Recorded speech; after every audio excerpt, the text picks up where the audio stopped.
तत्वों का निर्माण परमात्मा ने किया है। तत्वों के उपयोग से संसार के संपूर्ण जीवों की संरचना भी उसी ने की है। यह सब सृष्टि की निरंतरता के लिए समयबद्ध माताओं की धार्मिक क्रियाओं के द्वारा भावी पीढ़ी तैयार करने के उद्देश्यपूर्ण कार्यक्रम के अंतर्गत बना हुआ है। परिणाम स्वरूप समय चक्र के साथ साथ सृष्टि भी गतिशील है। नवजात शिशुओं से लेकर बीजों के अंकुरण सभी के लिए तत्वों के उद्देश्यपूर्ण योगदान हैं। संसार के सभी जीव, जिनमें मानव भी सम्मिलित है, सबका धर्म एक है। उल्लेखनीय है कि जो तत्वों को बनाता है वही धर्म का भी निर्माण करता है। जीवों की आभ्यंतरिक शक्तियाँ तत्वों के शक्तियों से संचालित होती हैं। इन्हीं सूक्ष्म तत्वों के ज्ञान व प्रयोग से मानव संसार के भौतिक संसाधनों को तैयार करने तथा वह दुनिया में वैज्ञानिक संसाधनों से चकाचौंध में सफल हो रहा है। जहाँ ईश्वर की बात है, वह सनातन, इस्लाम, सिख, ईसाई आदि संप्रदायों के पूजा स्थलों में नहीं, अपितु सभी जीवों के शरीर में जीवन पर्यंत रहता है। मानवकृत जो भी विकास बाह्य जगत में हैं, वह सब मानव की आंतरिक शक्तियों का बहिर्मुखीकरण ही है। मानव केवल बाहर ही देखता है और बाहरी संसाधनों पर ही निर्भर भी रहना चाहता है।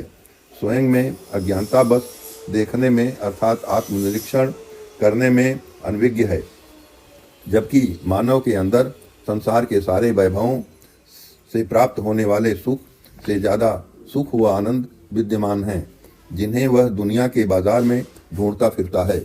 इतना ही नहीं, वह सुख के लिए धन व संसाधनों के पीछे जीवन भर दौड़ता रहता है तथा असंतुष्ट ही रह जाता है।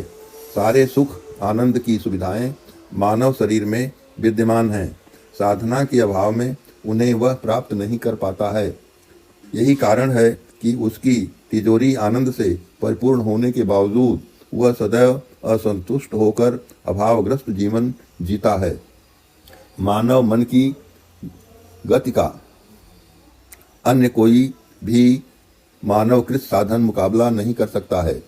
ऐसे ही तत्वों के कारण जीवों के शरीर में अनेक संसाधन व क्रियाएं संचालित हैं, जिनकी बराबरी दुनिया के बाह्य संसाधन नहीं कर सकते हैं। सच्चाई तो यह है कि मानव में आंतरिक तत्वों के द्वारा सूक्ष्मतम शक्तियों के वैज्ञानिक प्रयोगों से बाह्य जगत के संसाधन तैयार हैं, जिनके उपयोग से मानव सुख शांति के लिए आतुर रहता है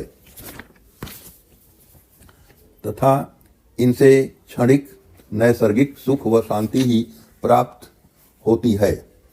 उसे तो असली सुख व शांति उसके अंदर के बोध व ज्ञान से संभव है, जिसके लिए वह न आज जिज्ञासु है और न प्रयत्नशील ही है।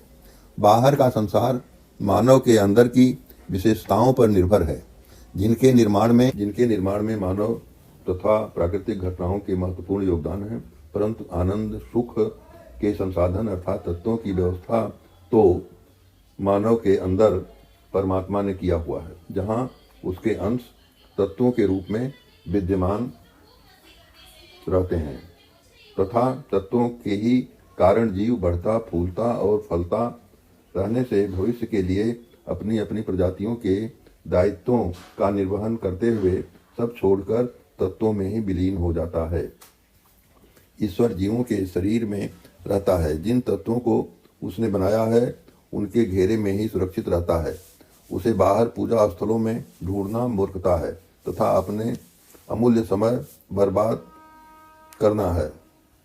बाहर के सारे क्रियाकलाप मंदिर, मस्जिद, चर्च, गिरजाघर आडंबर हैं, जिनसे मानव अपने स्वार्थ, पुरुषार्थ एवं शक्ति संपन्नता के लिए समाज को बेवकूफ़ बनाने के काम में जुटा रहता है।